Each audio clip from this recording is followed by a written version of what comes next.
सब बढ़िया गाइस,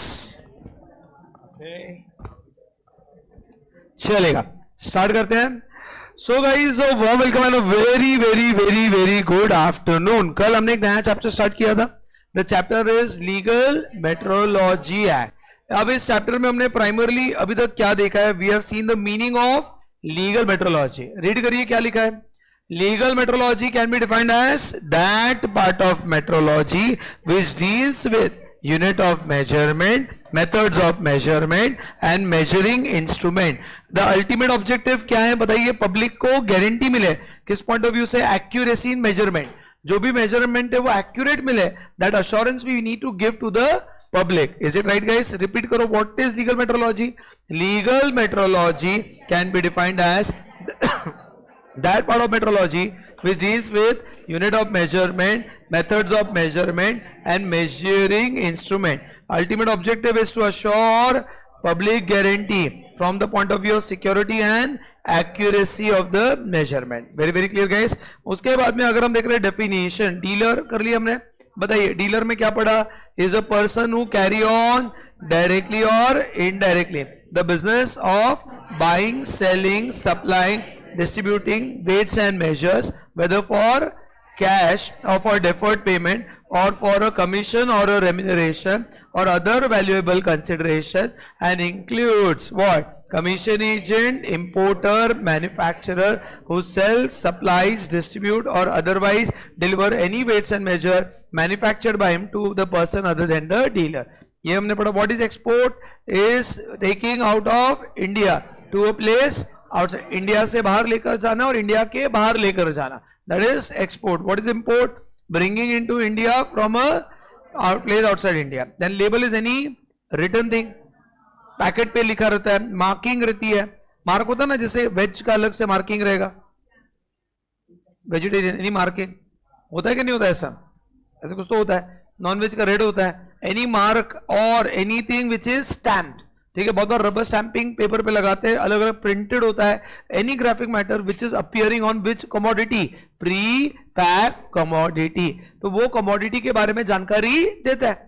बड़ी बड़ी कंपनी उसको अच्छा सा उसको क्या करता है? ग्राफिक प्रिंटिंग करा के लेता है, उनके पास इतना बजट होता है, राइट। बट बहुत सारी कंपनीज क्या करती है? पेपर लेबल डाल देता है अंदर, ट्रांसपेरेंट प्लास्टिक के अंदर। बहुत बार ये करता है, बहुत बार स्टिक कर लेते हैं। There are various ways they are doing it. Okay, what is pre pack commodity?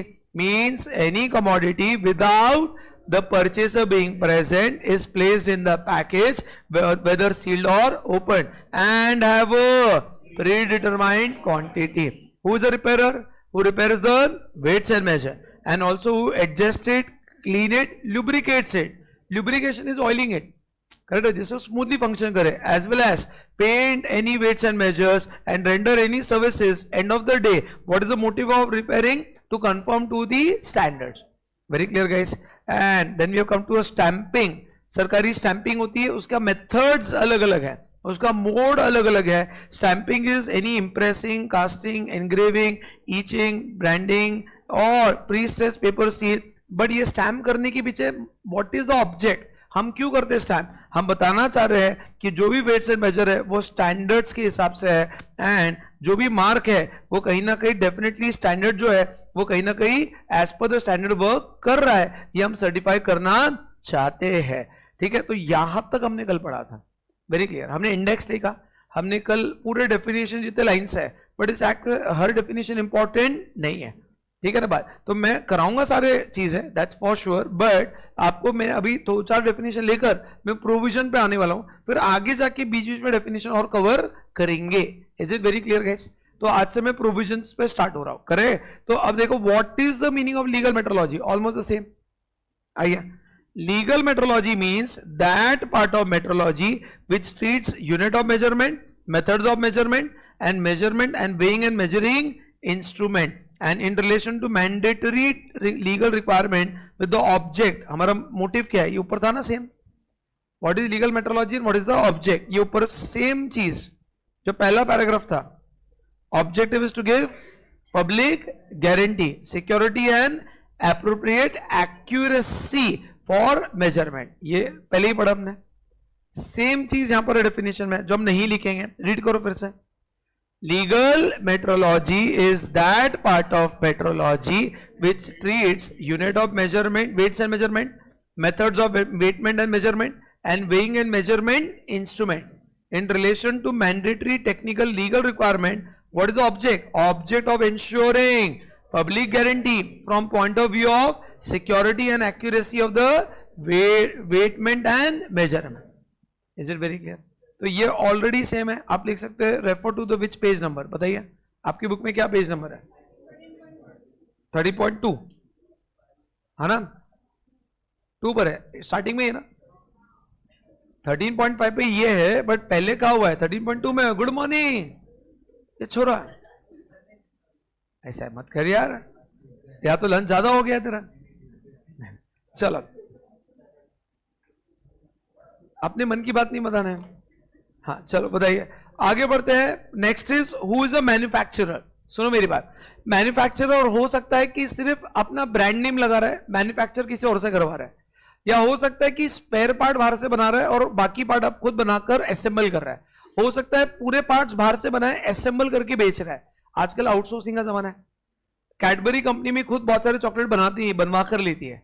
Syska LED एक इतना बड़ा, यहाँ पे एलईडी में बहुत बड़ा नाम है सिस्का एलईडी, जो बंदा पुणे से ही है। इफ यू सी विमान नगर में इनका ऑफिस है। एक जमाने पहले सिस्का एलईडी का जो ओनर है, ठीक है, big man now, okay, he was a C&F of Samsung company, carrying and forwarding agent. तो सैमसंग के फोन्स बेचते थे लोग, इन्होंने खुद का ब्रांड नेम क्रिएट किया है। I know it because one of my friend were working there for long time as a trainee as well as CA, and then they created this brand. पूरा LED बाहर से आने लगा, फिर उन्होंने label लगाकर सिर्फ एडवर्टीजमेंट पे खर्चा किया। तो बहुत सारी चीजें क्या होती है, बनती चाइना से, बट लेबल अपना लग जाता है। ये brand name is so big enough, जैसे कैडबरी है, बहुत सारे चॉकलेट्स बनवा लेता है और लेबल अपना लगाता है। अगर आप देखो कैडबरी चॉकलेट्स के पीछे packed by, manufactured by, marketed by, chocolate बनाया किसी और ने, पैकिंग किया किसी और ने, और ब्रांड नेम किसी और का। चॉकलेट बनकर आया, पैकेजिंग इंडस्ट्री अलग चलती है, tetra packing, this packing, package अलग कर रहा है, और मैन्युफैक्चरर अलग है, और मार्केटेड बाय मतलब जिसका ब्रांड नेम है वो अलग है। तो nowadays is a world of specialisation, understand this, करे। तो मैन्युफैक्चरर सिर्फ वो नहीं हो सकता है जो खुद प्रोडक्ट बनाता है, बनवाकर भी लेता है ना, वो भी मैन्युफैक्चरर है। आप बोलेंगे सर वो तो डीलर हो गया। Dealer is a very broad term, it includes manufacturer. वो मैन्युफैक्चर करके बेच रहे हैं या खरीद कर बेच रहे हैं या ट्रेडिंग कर रहे हैं, इट डजंट मैटर। तो dealer is a very broad term, are you understanding है? तो यहां पे जो मैन्युफैक्चरर है, देखो प्योरली जो वेट्स एंड मेजर मैन्युफैक्चर करते हैं, या क्या करते हैं, manufacture one more part and acquire the other part and assemble them. एक दो पार्ट हमने बनाया, एक दो पार्ट बनवा कर लिया, सबको असेंबल करके प्रोडक्ट बना लिया, ये भी हो सकता है। या does not manufacture any part, बस only assemble it, correct, assemble करके बेचता है। सारे पार्ट बनवा लिए, अपने यहाँ पे असेंबलिंग करी और बेच दी। या पूरा का पूरा कंप्लीट वेट एंड मेजरमेंट वो किसी और से बना रहा है, बस अपना लेबल चिपका रहा है, टैग लगा रहा है और बेच रहा है। तो या तो आप मैन्युफैक्चर कर रहे हो, या आप थोड़ा बहुत मैन्युफैक्चर करके दूसरे किसी से मैन्युफैक्चर करवा रहे हो और फिर असेंबल कर रहे हो, या पूरा का पूरा बाहर से बना रहे हो, आप सिर्फ असेंबलिंग कर रहे हो, ज्वाइनिंग करना। कार असेंबल होता है ना, कार का सीट कवर कभी भी टाटा मोटर नहीं बनाएगा, बनवा कर लेगा, समझे? टायर किसी और से लेगा, वो बनवा कर ले रहे, बट कार असेंबल कर रहे। Are you understanding it? अगर आप पुणे में देखोगे, Pune is a very big automobile hub. अगर मर्सिडीज बेंज का भी कॉर्पोरेट ऑफिस मिलेगा आपको पुणे में, ठीक है, you will get a corporate office of Mercedes Benz, you will get a Tata का पूरा प्लांट मिलेगा। बजाज एक जमाने पहले स्कूटर्स जितने बना रहा था वो पुणे में बन रहा है। अगर आप पिंपरी चिंचवड साइड जाओगे, it is the complete automobile hub there, ठीक है ना बात। बहुत सारे बाइक्स, 4 व्हीलर्स पुणे में बन रहे हैं, अंडरस्टैंड दिस। तो अगर आप देखोगे टाटास के आसपास there are 400-500 workshops and factories which are making spare part and giving to Tatas. तो टाटा अपनी हिसाब से बनवा कर ले रहा है उनसे, और वो भी करोड़पति है बनाने वाले, समझे मेरी बात? तो टाटा इतनी बड़ी कार बना रहा है, कितने पार्ट्स लगते हैं, खुद थोड़ी ना बनाएगा, कुछ बनाएगा, कुछ बनवा कर लेगा, एंड में असेंबल करके कार आपको दे देगा। तो guys, today is a world of specialization. या तो you make complete things, you make few things, you get things done by others and assemble it. You make everything from outsiders, get it assembled only, assembling कर दिया। या आप assemble भी नहीं कर रहे, assemble होकर आ रहा है, बस आपका लेबल और आपका नाम लग रहा है। तो these are various manufacturer। Sir ये डेफिनेशन क्यों दिया है? क्योंकि बहुत सारे लोग क्या करेंगे, बनवा कर लेंगे, बस लेबल लगा के बेचेंगे, हम तो बना ही नहीं रहे, हम तो ट्रेडिंग कर रहे हैं। No, you are still a manufacturer, और मैन्युफैक्चरर पर रिस्पॉन्सिबिलिटीज थोड़ी ज्यादा है। It's a primary source. जो भी वेट्स एंड मेजर है वो पहला मैन्युफैक्चरर से डीलर के पास आएगा या रिपेयरर के पास जाएगा, तो it's a very big primary source of the goods, and therefore we have broaden the definition of manufacturer so that आप खुद नहीं भी बना रहे हो, बनवा कर भी ले रहे हो, आपको हम मैन्युफैक्चरर के डेफिनेशन में फिट करेंगे। Is it very clear? Correct है? तो देखो यहां पर आ जाएंगे, as per section 2I, manufacturer in relation to weights and measures means a person who manufacture weights and measures, manufacture one or more part and acquire the other part। थोड़ा बनाया, थोड़ा बनवाया, थोड़ा थोड़ा बनवाया, और फिर में एंड में क्या कर दिया, असेंबल। फिर क्या कर दिया, असेंबल। उसके वजह से आप कंप्यूटर असेंबलिंग करते हैं, हार्ड डिस्क एक कंपनी का, कैबिनेट एक कंपनी का, मदरबोर्ड एक, असेंबलिंग करके जोड़ के कैबिनेट बनाते हैं।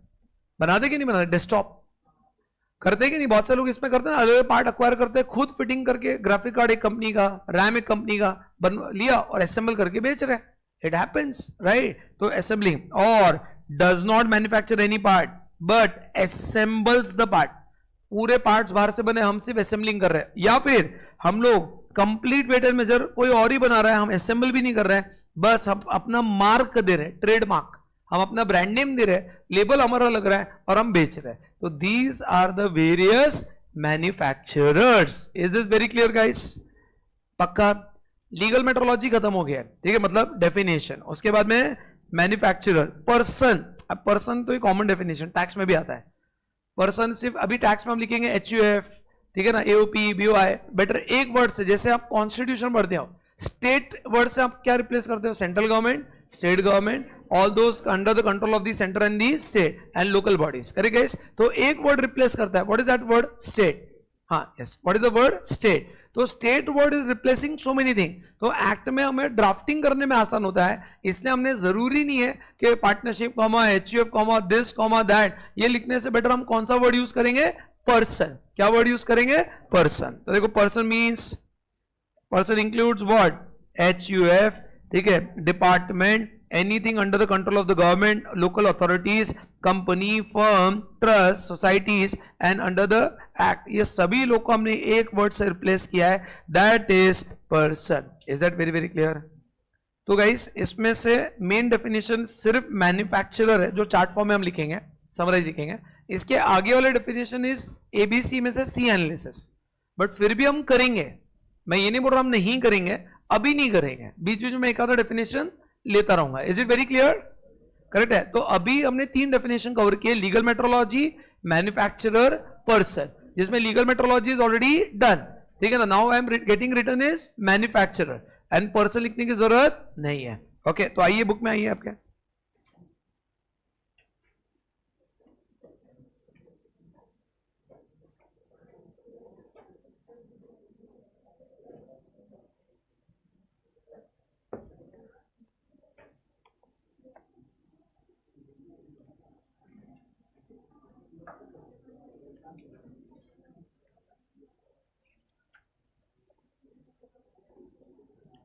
चलो, मैं आपको एग्जैक्ट लैंग्वेज बुक से ही दे रहा हूं, आ जाइए आप मेरे साथ, लिखते रहिए, ठीक है।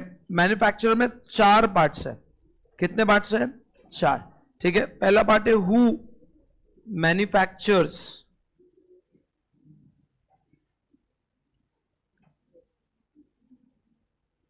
Person who manufactures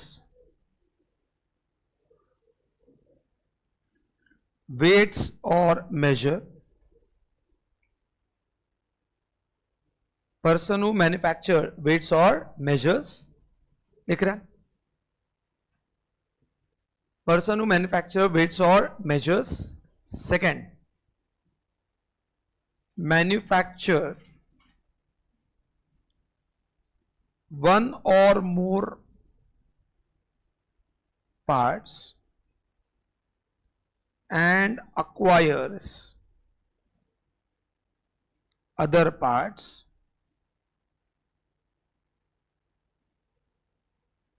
one or more parts and acquire other parts and assemble these parts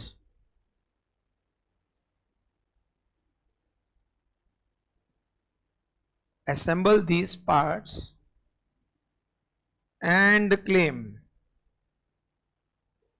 the end product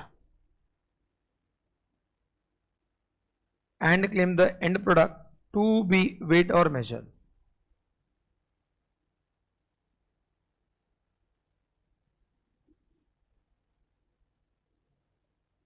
Assemble these part and claim end product to be weights and measures. बराबर है? नहीं समझाएगा? मैं रीड कर रहा हूं. Manufacture one और more parts and acquire the other part. कुछ part बाहर से बनवा कर लिया है. एंड अक्वायर दी, खरीदना. अक्वायर मतलब क्या? खरीदना. अक्वायर दी अदर पार्ट, और सब पार्ट खुद मैन्युफैक्चर किया, जो खरीदा है वो सब असेंबल करके assemble these part and claim the end product to be the weights or measures. Very very clear guys. Correct? Okay. This is second point. Third point, कुछ भी मैन्युफैक्चर नहीं करना, सबके सब क्या करना? पार्ट्स बनवा कर लेना और सिर्फ असेंबल करना.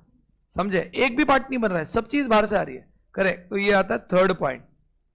थर्ड पॉइंट में does not manufacture. Does not manufacture any part of weights and measure,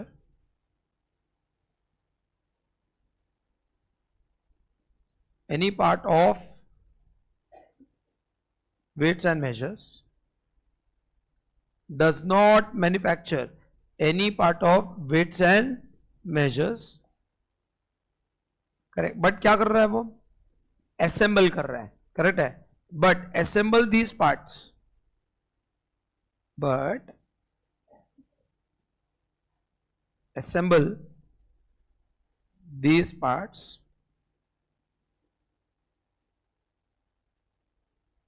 ये हो गया आपका मैन्युफैक्चर. Right guys. उसके बाद में आता है फोर्थ पॉइंट. फोर्थ पॉइंट क्या है बताइए? क्या कर रहा है वो? असेंबल भी नहीं कर रहा है, सिर्फ क्या कर रहा है? लेबल लगा रहा है, अपना मार्क लगा रहा है, सब चीज करवा कर ले रहा है, सिर्फ अपना रैपर लगा रहा है. That's it. Okay. नाम बड़ी चीज होती है, आपका नाम बड़ा रहेगा ना, प्रोडक्ट बिक जाता है. That's very clear. Okay. तो फोर्थ पार्ट में लिखे put his own mark. Put his own mark. Rakshabandhan के बाद मेरा फोकस आईपी पे रहेगा, इंटेलेक्चुअल प्रॉपर्टी. लेक्चर ऑफ मत करना कुछ भी. ठीक है. लेक्चर सारे रहने वाले हैं. ओके. Very sorted. ठीक है. Lecture is on 15th August also. ठीक है ना बात. It's just not there on Monday. Rakshabandhan के दिन नहीं है और संडे के दिन नहीं है, बाकी सारे शेड्यूल वैसे ही हैं. हाँ, संडे मंडे नहीं है. फिर भी मैं आपको कंफर्मेशन कल तक सारे टीचर से बात करके देता हूँ, सो दैट जो बच्चे दूर दराज 1-2 दिन के लिए कहीं जाके आना चाहते हैं वो जाके आ सकते हैं. बहुत ही दूर वाले कोई कहीं नहीं जाएगा. महाराष्ट्र के बॉर्डर के बाहर जो है वो तड़ी पार नहीं जाएंगे, वो यहीं रहेंगे, यहीं रक्षाबंधन बनाएंगे. भाई बहन ढूंढ लीजिए, है ना. और जिसके लिए कोई भाई नहीं है तो मैं बैठा हूं, आप कभी भी आ सकते हो. ठीक है. मेरी तरफ से आपको खाना खिला दूंगा. ठीक है. बट कोई दिक्कत नहीं है. बट आप तड़ी पार ही रहना है, तड़ी पार जाना नहीं है. जो महाराष्ट्र के बॉर्डर के बाहर से है, जो महाराष्ट्र के अंदर से है, थोड़ा बहुत जाना. नहीं तो पता चला प्लान 2 दिन का, 2 दिन आगे 2 दिन पहले, 6 दिन में बर्बाद. 6 दिन इंटू 7 घंटे 42 आवर्स की कोचिंग चली गई. आर यू अंडरस्टैंडिंग है? समझ रहे हैं? तो वो थोड़ा सा सोच के आप समझिए. करेक्ट है, ये आपको क्लियर समझना है. Put is own mark, put is own mark on any complete weights और मेजर.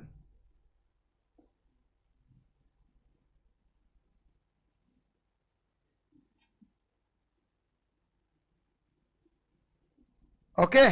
तो ये हो गया आपका what is the meaning of manufacturer. Fourth point repeat करो, है ना. Put is own mark. What do you mean mark? Trademark, logo, symbol, mark. Okay. जो नाम होता है, मैकडॉनल्ड्स का एम लगा दिया, नहीं, वेट एंड मेजर पे मैकडॉनल्ड्स नहीं लगेगा.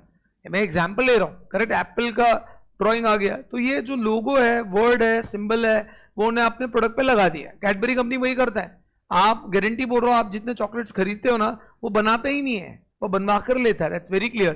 and they just put their brand name. They are focused on what? They are focused on marketing.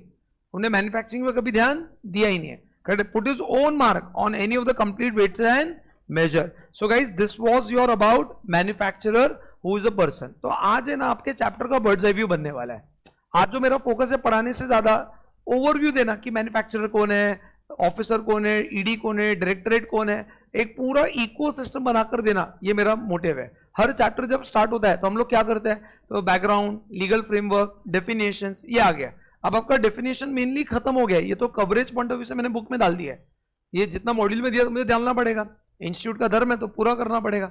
करे तो वो तो मैं करूंगा, बट अभी आपका प्रोविजन स्टार्ट करने से पहले मुझे आपको पूरे एक्ट का बर्ड्स आई व्यू देना है. इंडेक्स बना के लेना है, क्या सेक्शंस आ रहे हैं, कैसे हो रहा है, क्या फ्लो रहने वाला है, ये मेरा मोटिव रहने वाला है. Are you understanding it? तो आज का लेक्चर बहुत ज्यादा इंपॉर्टेंट है क्योंकि ये आपको कंप्लीट बर्ड्स आई व्यू देगा. शायद आपको हर चीज ना समझे, इट्स ओके, चैप्टर हम पढ़ने ही वाले हैं, बट आज आपको एक फाउंडेशन बनाना है कि आप चैप्टर में पढ़ने क्या जा रहे हैं. That's very clear. ओके, तो एक काम करिए, आप इंडेक्स पाएंगे, इंडेक्स पाइए.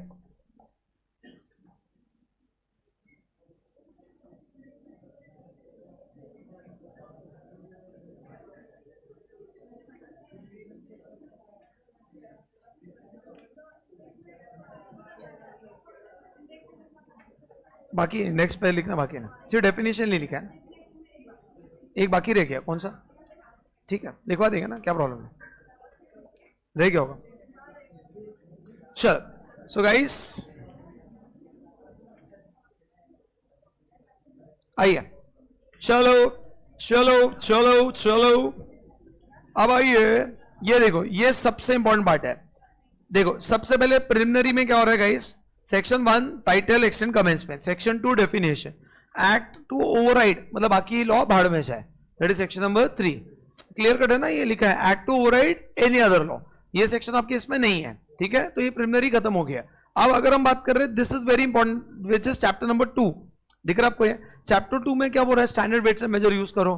ठीक है, वेट से मेजर का क्या यूनिट ऑफ मेजरमेंट होना चाहिए, कैसे उसको कैलकुलेट करना है, केजी किसमें, मास किसमें वजन होना चाहिए, लिक्विड किसमें वजन होना चाहिए, ठीक है, टेम्परेचर किसमें कैलकुलेट होना चाहिए, वो सारी बातें, क्या स्टैंडर्ड्स फॉलो करना है देश में, वो this is in chapter number 2.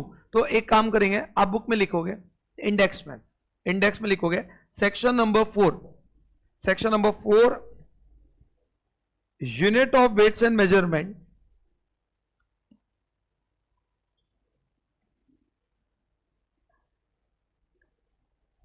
Unit of weights and measurement to be based on metric system. Units of weights and measurement. अभी आपको कुछ नहीं समझ रहा है, आप लिख रहे हो, don't worry about. Units of weights and measurement to be based on metric system. ये क्या होता है, metric system क्या होता है बताऊंगा. एक साइंटिफिक टेक्निक है to calculate. Okay, second is section number 5 base unit of measurement. Base unit of weights and measures. Base unit of weights मतलब कौन सी चीज किस में मेजर होनी चाहिए. जैसे यहाँ पे क्या लिखा है, लेंथ है तो मीटर में मेजर होना चाहिए, डिस्टेंस. अच्छा, मास है तो किलोग्राम में मेजर, टाइम है तो सेकंड्स में होना चाहिए, सेकंड, मिनट्स, आवर्स. समझ रहे हैं? ऐसे बहुत साइंटिफिक अलग अलग मेथड्स होते हैं, popularly followed is second, minutes and hours. समझे? तो वो कौन सी चीज किस में मेजर होनी चाहिए, वो कौन बोल रहा है, सेक्शन नंबर 5. ठीक है, सेक्शन नंबर 6. अच्छा, नंबरिंग सिस्टम क्या फॉलो करना है, base unit of numeration, Indian numbers, base unit of numeration. Base unit of measure numeration, section number 6. Okay, section 6 के बाद section number 7 standard units of weights and measures. Standard units of weights and measures.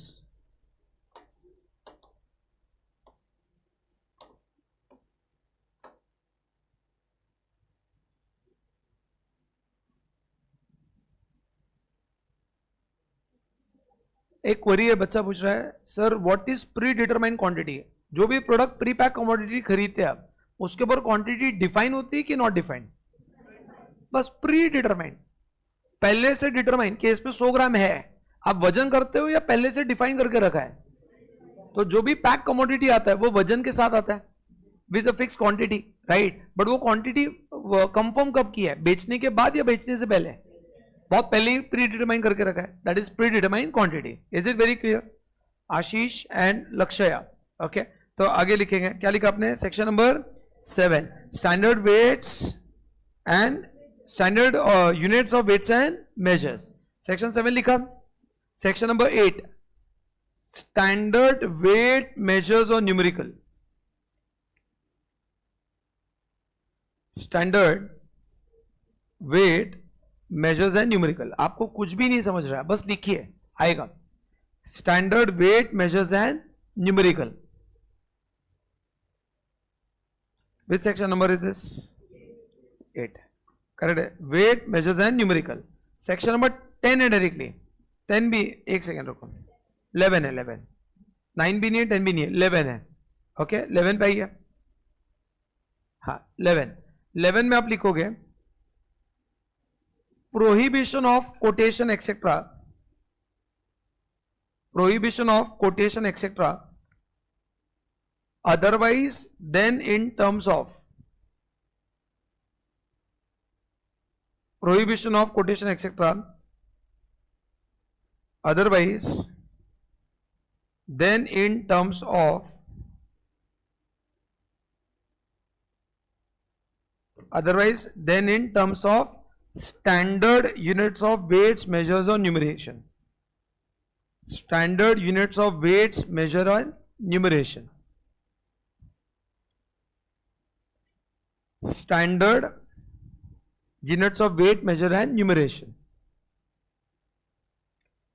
Easy है guys, यही एक main effort taking time है, बाकी पूरा ना procedure वही है, थोड़ा सा टाइम जाएगा इसमें, अच्छे से करेंगे, ठीक है। इजी है, थोड़ा सा वो नया चीज है, इसलिए आपको लग रहा है क्या लिखा है ये, ऐसा नहीं, ठीक है, आएगा।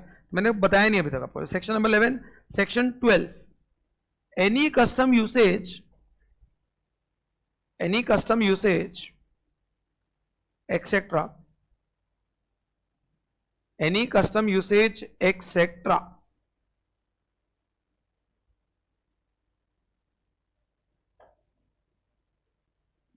etc. contrary to standard to be void. Any custom usage etc. contrary to standard to be void. समझा दो। Any custom usage etc. contrary to standard, contrary to standard to be void.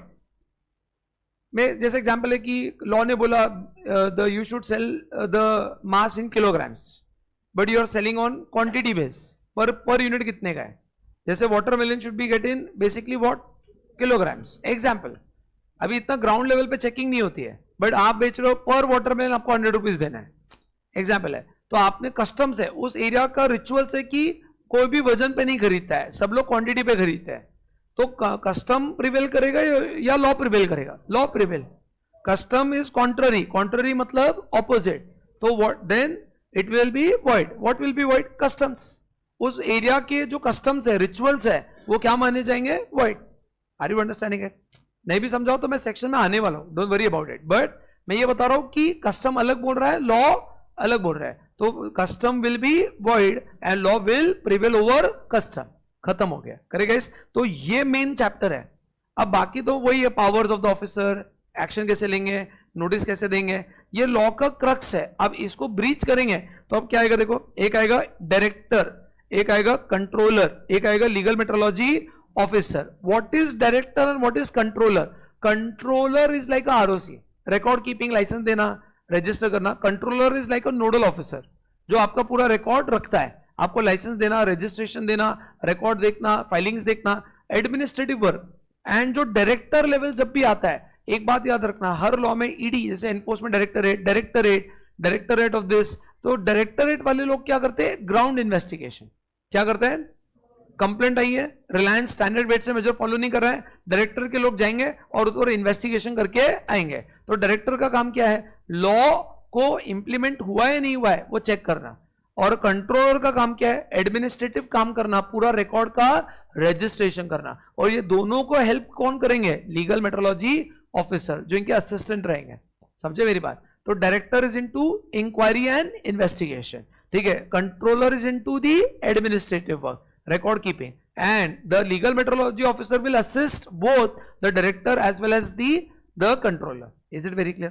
तो ये आपके आगे ऑथोरिटीज के बारे में, okay. तो यहां से अपन लाइन से अभी आप एक काम करो, ऊपर वाले सेक्शन को ब्रैकेट बनाकर लिख दो चैप्टर नंबर 2, 4 to लेकर 12, 4 to 12 जितने भी है उसको क्या मार्क करोगे, चैप्टर नंबर 2। मैं आज एक्ट नहीं स्टार्ट कर रहा हूं, मैं आपको बेस बना रहा हूं पूरा, ओके। मैं 2 लेक्चर से बेस में डालता हूं, उसके बाद में पढ़ाना स्टार्ट करता हूं, ओके। तो 2 लेक्चर में आपको 30% भी समझा चल जाएगा, कोई प्रॉब्लम नहीं, ओके। बट उसके बाद कल के लेक्चर से आपको एक एक लाइन समझना चाहिए, तो मतलब है, ओके। तो आपने क्या लिखा, चैप्टर नंबर 2 अब आई है। अब आते हैं सेक्शन नंबर 13 लिखिए, appointment of director officer and other employees. लक्ष्य एंड आशीष प्लीज कमेंट, आपको मैंने क्वेरी रिस्पॉन्ड किया, जल्दी बताइए। हाँ, appointment of director officer and other employees.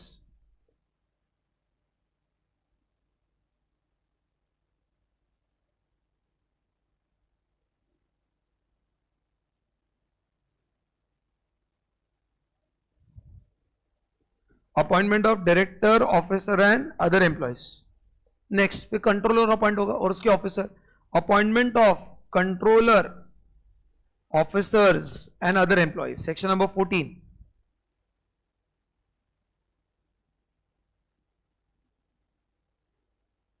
Appointment of controller officer and other employees with section number 14, 15। अब इनके पावर्स, इनको पावर मिलेगा कि नहीं मिलेगा, मिलेगा ना, ये दोनों पावर है 15 and 16। Power of inspection and seizure, seize मतलब जब्त करना। सपोज मैगी के अंदर 100 ग्राम लिखकर 90 ग्राम दे रहे हैं और पूरा माल जब्त करेंगे कि नहीं करेंगे। कंप्लेंट आई है कि बता रहे कुछ दे रहे कुछ, 100 ग्राम की पैकिंग बताकर 90 ग्राम दे रहे हैं, तो मैगी के ऊपर पूरा स्टॉक सीज होगा कि नहीं होगा, होगा ना, करेक्ट है। तो power of inspection and scissor, section number 15। Section number 16, for feature. For feature भी जब्त करना ही होता है, बट दोनों का लॉजिक अलग अलग है, बताऊंगा। फॉर फीचर शेयर्स फॉरफिट होता है, वही जब्त करने ऐसा ही मैं बता दूंगा। क्या डिफरेंस क्या है सीजर एंड फॉर फीचर में, क्या डिफरेंस है मैं बता रहा हूं, ओके। तो 16 इज फॉर फीचर। अब मैन्युफैक्चरर को पूरे रिकॉर्ड, अब देखो एक बात समझना, इको सिस्टम में कौन कौन आ रहा है। इको सिस्टम में आपको यह समझना है, ये पूरे इसमें, ठीक है। एक आ रहा है डायरेक्टर, कौन आ रहा है, डायरेक्टर।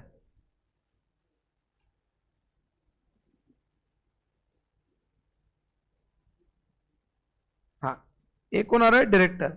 डायरेक्टर को, डायरेक्टर का प्राइमरी काम क्या है भाई साहब, क्या करना, इंक्वायरी करना। डायरेक्टर को मदद करेगा लीगल मेट्रोलॉजी ऑफिसर।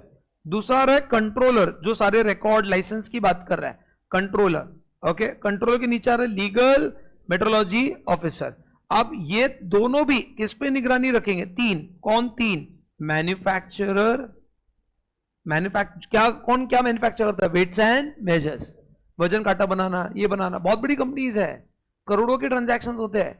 आपको लग रहा है कि अब मेन प्रोडक्ट, अरे ये सर आपको एक बात समझना, मैं आपको फैक्ट बता रहा हूं, जितने मैंने रिपोर्ट्स थोड़े बहुत पढ़े हैं, थोड़े बहुत, ज्यादा नहीं। प्रोडक्ट बेचने वाला और पैकेजिंग करने वाला, पैकेजिंग वाला ज्यादा कमाता है एज कंपेयर टू प्रोडक्ट बेचने वाला।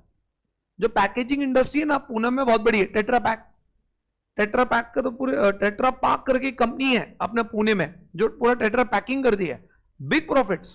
हम लोग एंड प्रोडक्ट को देखते हैं, ये कंपनी ने बनाया, अरे बट बनाने के लिए पैकेजिंग इंडस्ट्री भी बहुत बड़ा रोल प्ले कर रहा है, समझ रहे मेरी बात। तो आप सोचो, आप बोल रहे वेट्स एंड मेजर, अरे वेट्स एंड मेजर बड़ी दुनिया है, आप एंड प्रोडक्ट को देख रहे हैं। B2B में जो मैन्युफैक्चरर्स है, ये बहुत ज्यादा इंपॉर्टेंट है, करे। तो एक हो गया मैन्युफैक्चरर, एक हो गया डीलर, एक हो गया रिपेयरर, करेक्ट है, इज इट राइट। फिर लॉ का फोकस है उन लोगों पर है जो लोग क्या बेचते हैं, प्री पैक्ड कमोडिटीज, इसके ऊपर लेकर एक गाइडलाइंस है, pre packed commodities, is it right, correct है।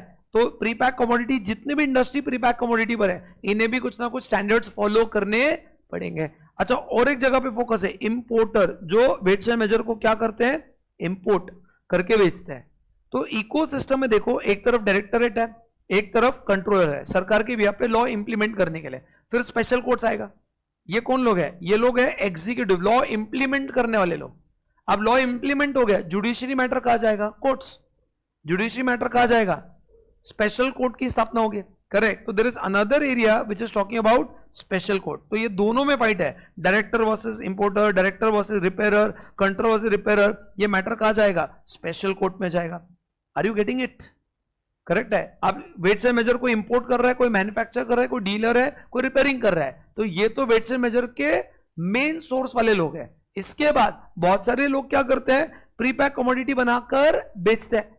तो जो वेट्स एंड मेजर में डायरेक्ट डील कर रहे हैं वो एक अलग दुनिया है, और जो प्री पैक कमोडिटी बनाकर बेच रहे हैं लॉ का उन पर भी ध्यान है, करे। तो ये अपने आप में बहुत बड़ा काम बन जाता है। अब इन सब पर निगरानी कौन रख रहा है? Director and controller. रिकॉर्ड रखने का काम किसका रहेगा? कंट्रोलर। इंक्वायरी करने का काम किसका रहेगा? डायरेक्टर। और जाकर कंप्लेंट कहां करेंगे हम? स्पेशल को, adjudicating authorities. Are you understanding it?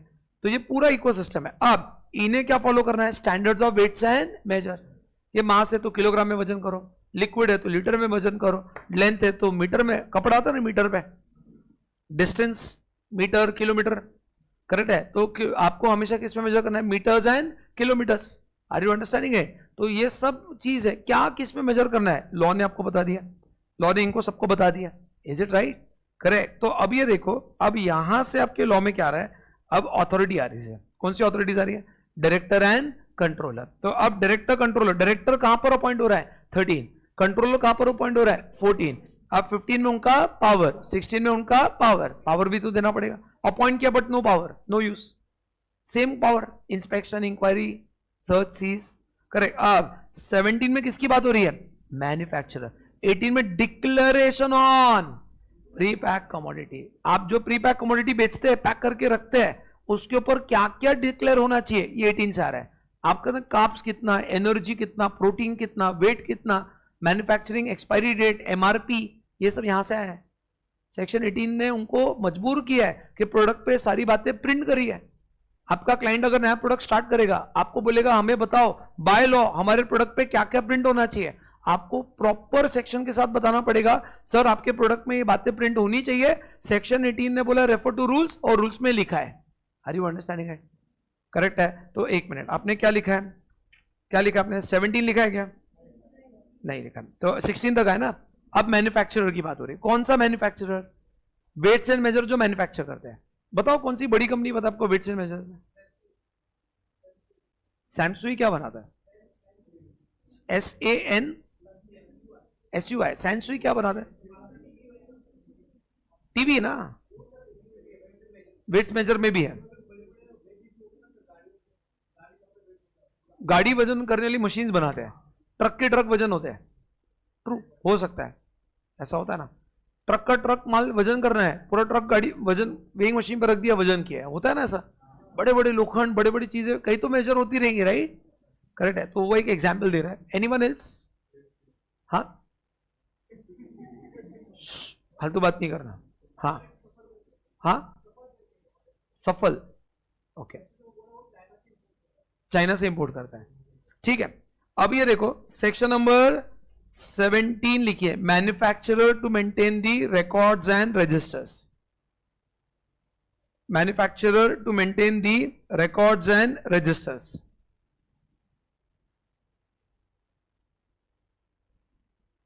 Manufacturer to maintain the records and registers. Section number 18, declaration on pre-packed commodities. Declaration on pre-packed commodities. आया क्या? Declaration on pre-packed commodities 18 हो गया। देखो एक 17 में कौन आ गया? मैन्युफैक्चरर, कौन जो वेट्स एंड मशीनर्स बनाता है। 18 में कौन आ गया? दैट इज डिक्लेरेशन, जो प्री पैक कमोडिटी बेचते हैं उनकी क्या रिस्पॉन्सिबिलिटीज है। Then 19 is registration of importer of weights and measure. Registration of importer, ये आप क्यों नहीं लिख रहे? तो घर से लिख कर आ गए? My gosh. Registration of importer of weights and measures. Registration of importer of weights and measures. उसके बाद which section number 20, non standard weights and measures not to be imported. जो भी इंपोर्ट करना है एज पर इंडियन लॉ से import करना है. Non standard weights and measure not to be imported.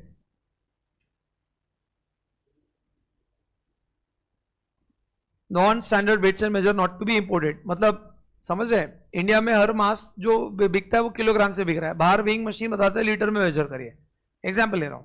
तो वो ऐसा कोई भी वेइंग मशीन नहीं लाना है जो इंडिया के स्टैंडर्ड के हिसाब से काम नहीं कर रहा है. Very clear. तो क्या लिखा आपने, non standard weights and measure not to be. 21 नहीं लिखना है. 22 अप्रूवल ऑफ मॉडल. ये क्या है, कार कोई भी आती है लॉन्च होती है तो कार पहले गवर्नमेंट से अप्रूवल लेता है कि नहीं लेता है. डिजाइनिंग, इंजन, कैपेसिटी, एक अप्रूवल लेते कि नहीं लेते हैं. मूवी आती है तो मूवी में जो सेंसर बोर्ड है वो उसको सर्टिफाई करने के बाद ही मूवी लॉन्च करता है कि नहीं करता है. तो जो भी वेइंग मशीन इंडिया में आ रही है तो वो पहले आपको गवर्नमेंट से वो मॉडल अप्रूवल करना पड़ेगा. उसके बाद ही वो वेइंग मशीन मैन्युफैक्चर करके आप इंडिया में बेच सकते हैं. आपको पहले बताना पड़ेगा कि ये साइज का आ रहा है, ये कलर का आ रहा है, इसकी कैपेसिटी इतनी है, इसका स्टैंडर्ड ही है. गवर्नमेंट वो मॉडल को अप्रूव करेगा, उसके बाद ही आप क्या करोगे, वेट्स एंड मेजर बनाएंगे. तो 22 is approval of model and 23 is licence के बगैर काम नहीं कर सकते. कौन नहीं काम कर सकता है, मैन्युफैक्चरर एंड रिपेयरर और डीलर. लिखो.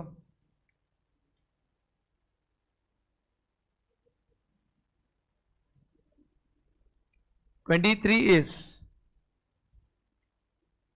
prohibition of manufacturer, repairer or sale of weights and measures without license. Without license allowed नहीं है.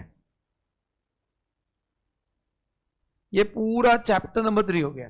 फिर chapter number 3 very very clear guys. Chapter 3 कुछ सेक्शन में अभी रैंडमली ले रहा हूं, मैं सिर्फ बर्ड्स आई व्यू दे रहा हूं, फिर मैं बाद में इंडेक्स पे आऊंगा. मैं कुछ सेक्शन आपको समझा रहा हूं जो आपको लग रहा है कि आप कर सकते हो, वो वाले सेक्शन में बता रहा हूं. बाद में हम लाइन से बढ़ने वाले हैं. ओके, तो अब एक काम करेंगे, सब लोग नोट्स पर आएंगे. Everyone will come to the page number 13.9. आगे पीछे हो सकता है बोलने में. देखो एक बार 13.9 सेक्शन नंबर 11 दिख रहा है आपको गाइस. तो अगर आप एग्जाम्पल है कि उधर बोला जा रहा है आपने फ्रूट्स किलो पे बेचना चाहिए. आपने लिखा 2000 oranges, per orange 10 rupees, 20,000. As per law oranges किस में बिकना चाहिए, किलोग्राम्स. आपने किस में लिखा, क्वांटिटी. और आपने कोटेशन दिया सामने. क्या दिया, कोटेशन, कि पर ऑरेंज 10 रुपए लगेगा. कोटेशन देना भी अलाउड. एडवर्टाइज कर रहे हो, आप लिख रहे हो पर ऑरेंज 10 रुपीज. नहीं, आपको अगर किलोग्राम बोला है ना तो एडवर्टीजमेंट भी किसमें चाहिए, किलोग्राम. जो स्टैंडर्ड इंडिया में फॉलो किया जा रहा है उसी में आपका एड होना चाहिए, उसी में आपका कोटेशन होना चाहिए. आप कोई भी प्रोडक्ट बेच रहे हो ना, everything quote and document should also be according to the standard. समझे मेरी बात. जैसे एग्जाम्पल है, केवल आपके घर में बहुत बड़ा फंक्शन है, आपके फंक्शन में आपको पूरे 1000 लोगों को फ्रूट्स बांटने हैं. You are getting 1 truck of fruits to be distributed. Direct है. आपने पहले सप्लायर को बोला भाई एक ट्रक माल एप्पल्स का चाहिए, कितना लगाएगा, कितने रुपए में लगाएगा, या आपने एक ट्रक माल मंगाया एप्पल डिस्ट्रीब्यूट करने के लिए. अब उसने बोला पर एप्पल में 10 रुपीज चार्ज करूंगा. Not allowed. If the apple should be sold on kg then it should be quoted in kg only, advertise in kg only. You cannot sell it per quantity. आप बोले sir क्या मजाक कर रहे हैं. 2 दिन पहले मैंने एक एप्पल रास्ते से खरीदा, मैंने बोला एक ही एप्पल चाहिए, कितने रुपए लोगे.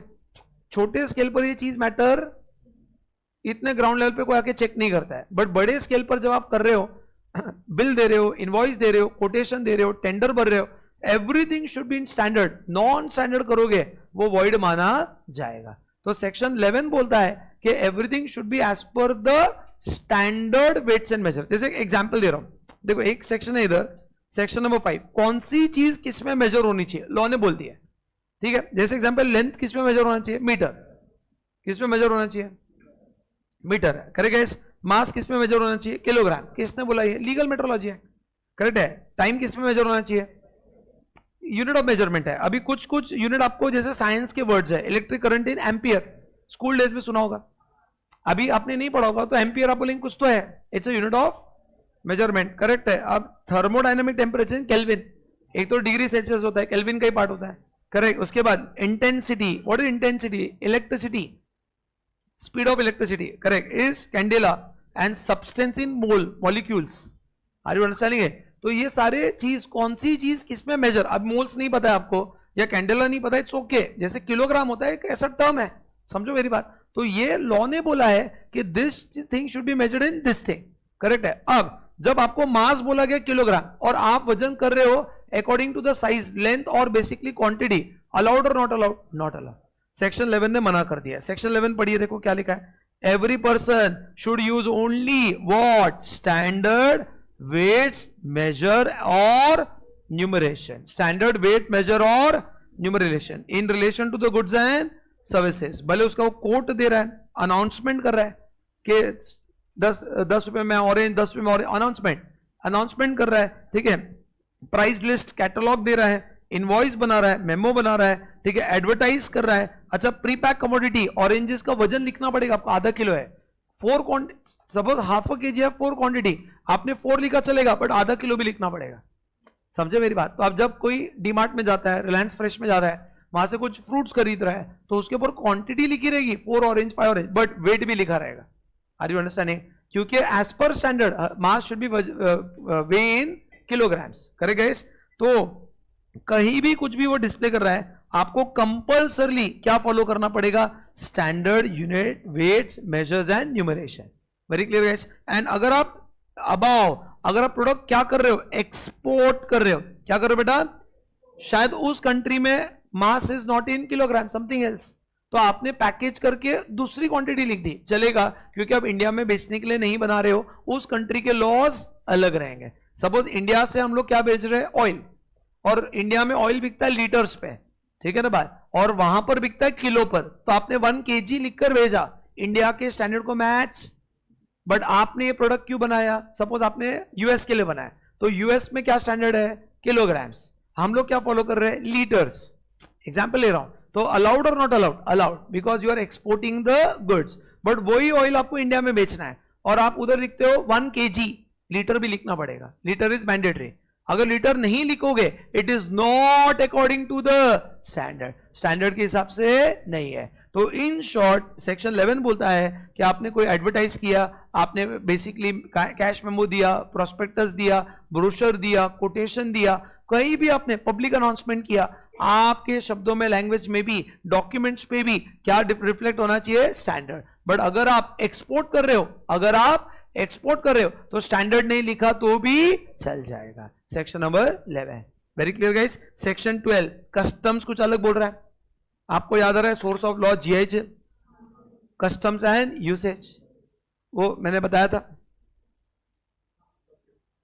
एग्जाम्पल दिया था। सपोज सुदर्शन की शादी है, सुदर्शन अपने friend Sudarshini, I don't know, Darshini, Sudarshini, I कोई है नहीं ना भाई, जूता पड़ेगा मेरे को, याद आ रहा है आपको? मैंने पढ़ाया था, बेसिक्स में पढ़ाया था, ईटी में भी बताता हूं मैं, करेक्ट है? नहीं, मैंने बताया था कि सुदर्शन बोलता है let's my friend let's play the मेरी गो राउंड, याद आ रहा है? अब सुदर्शन मेरी गो राउंड खेलता है, ringa ringa roses pocket full of roses, husha husha all fall. But उसने क्या किया? ये रिंगा रिंगा रोजेस कहां प्ले किया? बीच में कागज को आग लगाकर रिंगा रिंगा रोजेस खेला। अब फिर उसने बोला आज से तू मेरी धर्म पत्नी है, क्योंकि अग्नि को साक्षी मानते हुए हश्शा हुश्शा हुआ है, तो शादी आज से ये विवाहित जीवन है।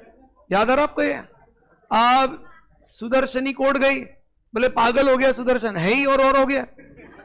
समझो मेरी बात? अब यहां पर सुदर्शनी या दर्शिनी जो भी है, वो सुदर्शन के अगेंस्ट केस फाइल करती है, माय लॉर्ड ये मुझे बोलता है तू मेरी धर्म पत्नी है, ये विवाहित जीवन कहां से आया? बोले माय लॉर्ड कस्टम्स में बोला है कि विवाहित जीवन के लिए अगर अग्नि को साक्षी मानते हुए 7 फेरे लेते हैं तो वो विवाहित जीवन घोषित किया जाता है। अति गए संकटात नहीं। आर यू अंडरस्टैंडिंग है? समझ आ रहा आपको मेरी बात? करे आप लॉर्ड ने बोला very good Sudarshan, very nice knowledge, but क्या वो जो अग्नि है वो हवन कुंड में था? नहीं, बोले कागज को जलाया। अच्छा, कोई पंडित जी मंत्र जाप कर रहा था? बोले वो नहीं, वो भी तो कस्टम में बोला है, हवन कुंड में अग्नि चाहिए, कागज को जलाकर अग्नि नहीं लगाना है। और बेसिकली उधर पंडित जी मंत्र जपने वाले चाहिए, आशीर्वाद देने वाले लोग चाहिए, वो कहां गए? कस्टम्स में वो भी लिखा है। तो बहुत सारी चीजें कस्टम्स बताती है, बहुत सारी चीजें क्या बताती है? कस्टम और लॉ इज कॉन्ट्राडिक्टरी, कस्टम और लॉ इज अलग, अलग अलग बात कर रहे हैं, cross, they are talking something inconsistent, then who will prevail? Law, the power of common law. Are you understanding? है तो यहां पर देखिए, custom usage whatever nature permits the person to demand, receive, cause any quantity, any service less than और excess than, ठीक है, any weights और measure, ठीक है, then the service shall be null and void. मतलब example है, custom में बोला 1 kg, मतलब 5 एप्पल को पकड़ लो 1 kg माना जाएगा। 5 एप्पल दे दो 1 kg, कस्टम बोल रहा है 5 एप्पल बांध दो थैली में 1 kg हो गया, बट वो एक्चुअल में वो 5 एप्पल शायद 800 ग्राम से फिट हो रहा है, या वो शायद 1200 ग्राम से फिट हो रहा है, इधर एक्सेस और इधर less. Custom is not equal to standard. Custom is either you get more or you get less, either you get more, either you get more or you get less। समझेगा मेरी बात? Correct है। तो allowed or not allowed? if you follow custom it should match the standard। if the standard से आपको कम या ज्यादा मिलता है हम उसको entertain नहीं करेंगे। सेक्शन नंबर 12 पढ़ो पढ़ो पढ़ो, आओ। कस्टम्स, यूसेज, प्रैक्टिसेस और method of whatever nature, कोई भी नाम से पुकारा जाए, whatever nature which permits a person to demand, receive और कॉज टू डिमांड और receive any quantity of article, anything और service which is in excess और less than the quantity specified in the contract. Contract में लिखा 1 kg, custom बोलता 5 Apple दे दो, 1 kg is equal to 5 apples, बांध दो दे दो, वजन करने की जरूरत नहीं, बट उस चक्कर में क्वांटिटी या तो कम मिल रहा है या ज्यादा मिल रहा है। करेक्ट है। उस केस में ऐसी चीजें, ऐसे कॉन्ट्रैक्ट एग्रीमेंट क्या माने जाएंगे? वॉइड माने जाएंगे। Is it very clear? Read करो वापस।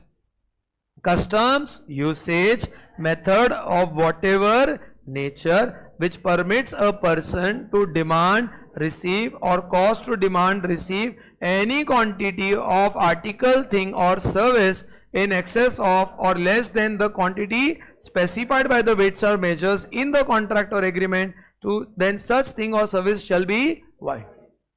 कस्टम को 3 वर्ड दिया है, कस्टम, यूसेज, प्रैक्टिस और other method, what ever name it is called. क्या क्या नाम दिया? कस्टम, यूसेज, प्रैक्टिस और the method of what ever name called. उससे क्या हो रहा है? Person can receive, demand more, receive मोर और कॉस्ट टू रिसीव मोर और लेस। करेक्ट है। What ever mention in the contract, उससे उसको कम या ज्यादा मिल रहा है, कस्टम्स के चक्कर में उसे हम वॉइड डिक्लेयर करेंगे। तो मतलब in short, law will prevail over custom. Custom गलत, law is right. Is that very clear? Section number 12 clear हुआ है? बरोबर है। मुझे बताओ कहां से स्टार्ट हो रहा है? 4 से लेकर 12 एक पूरा पार्ट। फिर अथॉरिटीज कहां से स्टार्ट हो रही है? 13 से लेकर कहां तक लिखा आपने? 13 से लेकर almost like 23। Very very clear, correct है। यहां तक आपको समझ आया? अब 2 सेक्शन जो है यहां, ये देखो क्लियर कट, इसमें 2 सेक्शन ही नहीं, 9 एंड 10। 9 एंड 10 तो आपके करिकुलम में नहीं है। Is it right? सिर्फ समझाया, ड्राफ्टिंग पे नहीं आया, मतलब सिर्फ समझाया मैंने, ठीक है। तो अभी आपको मैं आराम से ब्रेक दे रहा हूं यहां पे। ओके, आपका काम क्या रहेगा? आपने सिर्फ सेक्शन नंबर 12 ट्राई करके, लर्न करके लिखना है। मैं उसका चार्ट बना के देने वाला हूं। Are you understanding it? ठीक है, आराम से होमवर्क में करना है वो चीज, घाई मत करना। घर जाके हमने एक बेस बनाया है, अथॉरिटीज क्या और लॉ क्या है। इसके बाद क्या आएगा? पेनल्टीज। डायरेक्ट क्या आएगा? तुमने ये किया, पेनल्टी, ऑफेंस एंड पेनल्टी। देखो भर की पेनल्टीज है, बट आपको सारी पेनल्टीज नहीं है, सारी पेनल्टीज नहीं है। तो आपके चैप्टर में 3 ही पार्ट है। आइडियलिस्टिकली अगर आप मेन 3 पार्ट है, वैसे और पार्ट्स है। एक है व्हाट द लॉ वांट्स, एक है अबाउट दी अथॉरिटीज, ठीक है, डायरेक्टर एंड दिस, एंड एक है पेनल्टीज, कॉन्ट्रावेंशन के केस में क्या सजा होगी। इतना ही लॉ के अंदर है जो हम उसको कवर अप करेंगे। अभी के लिए इतना guys, thanks a lot, thank you, bye bye, take care, जय, थैंक यू, बाय बाय।